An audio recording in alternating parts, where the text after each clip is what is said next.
In this video, I'm going to show you how to inject your testosterone, not only in an easy way, but in the best way. The first step is to collect your supplies. You'll need your medication, something to inject with, and something to clean the site. Now, the first step is you crack open this bottle like this. You're going to open up your alcohol swab, and you're going to clean the top of the vial. Make sure that you do this for about 5 to 10 seconds.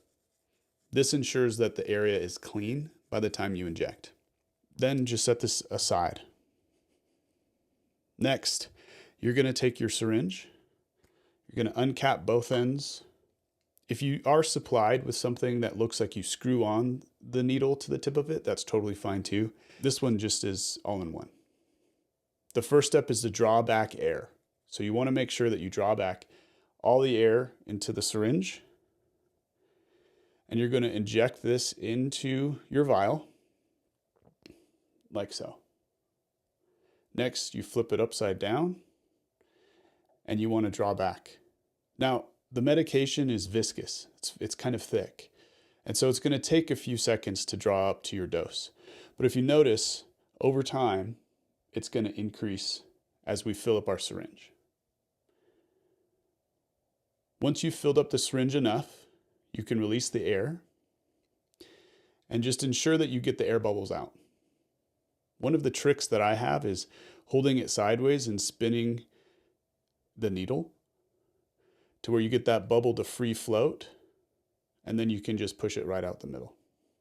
Now you're going to come to the number of units or milliliters that your prescription says, and you're going to withdraw your needle. Now you'll notice it's right at the line of the number. That's what you want. Next, you'll set this aside by carefully placing the cap on the needle. And you'll take your alcohol swab and you'll prep the injection site. A common injection site is the deltoid. Now, it's not the only one. You can go deltoid, you can go to your thigh, or you can go to the side of your butt cheek.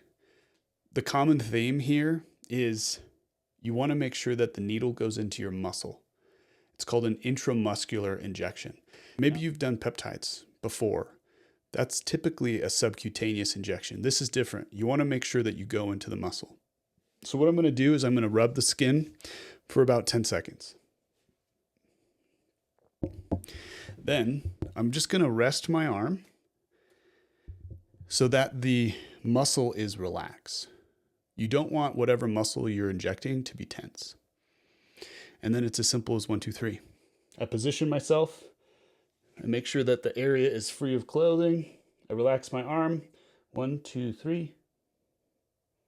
And inject. Now you want to push slowly.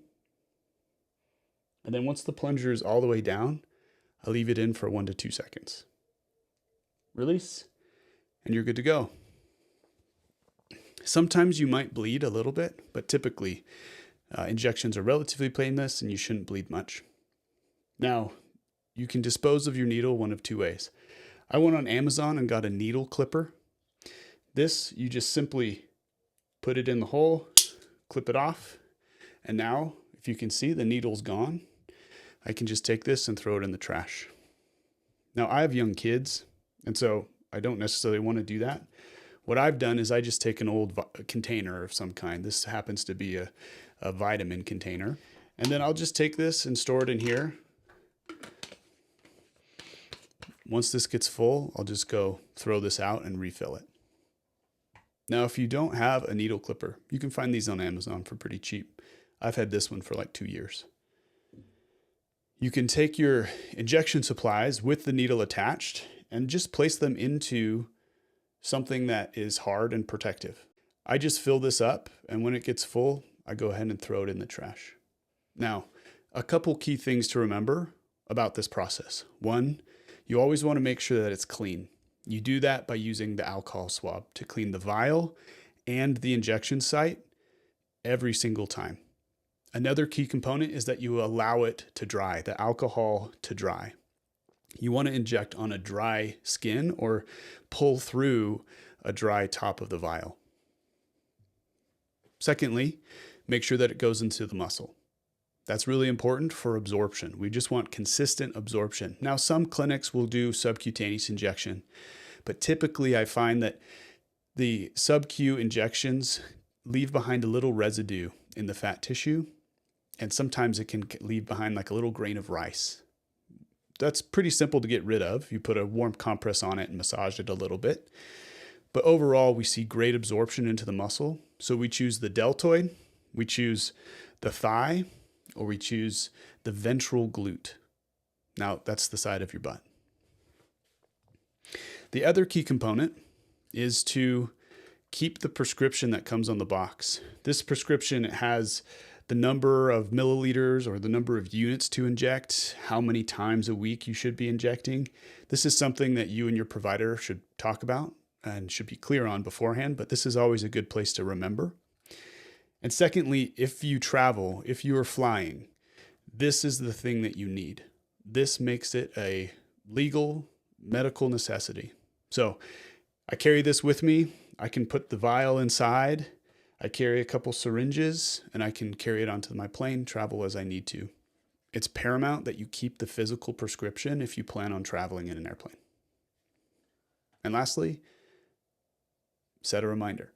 All of us are busy. All of us forget things from time to time, but consistent dosing is what makes a difference. I hope that helped. Let us know if you have any questions.